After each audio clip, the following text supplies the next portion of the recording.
Шымкент қаласында бұрын-соңды мұндай көрме болмаған, содан да болар Әл-Фараби алаңына ағылған жұрттың санында шек жоқ.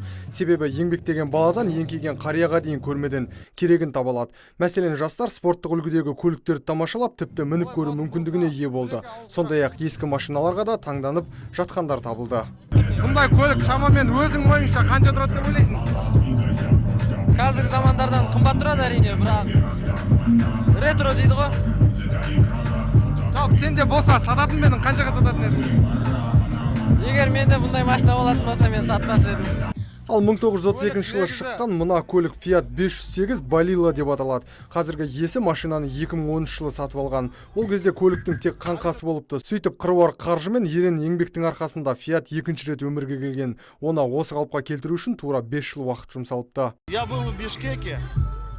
Мен Бішкектегі көрмеге қатыстым Қазақстанның атынан. Алматыдағы көрмеге де барғанмын. Енді сіздерге келіп тұрмын. Сіздердегі көрме өте жоғары деңгейде. Маған қатты ұнады. Жалпы осындай көрмені жыл сайын өткізіп тұру керек. Сонда қатысушылар да, көліктер де, келушілер де көп болады.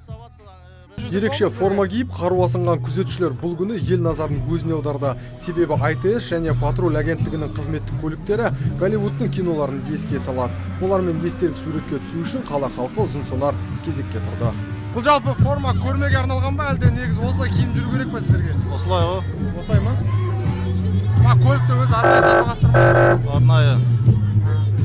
Неге сіздерге көп былай сөйлеуге болмайды ау деймін. Болмайды. Көрме барысында мотоцикл мінген шеберлер жиналған жұртқа шоу көрсетсе, спорттық көліктер өзара сынға түсті. Бұл туралы толығырақ ТВК телеарнасының дайындаған арнайы бағдарламасынан көре аласыздар.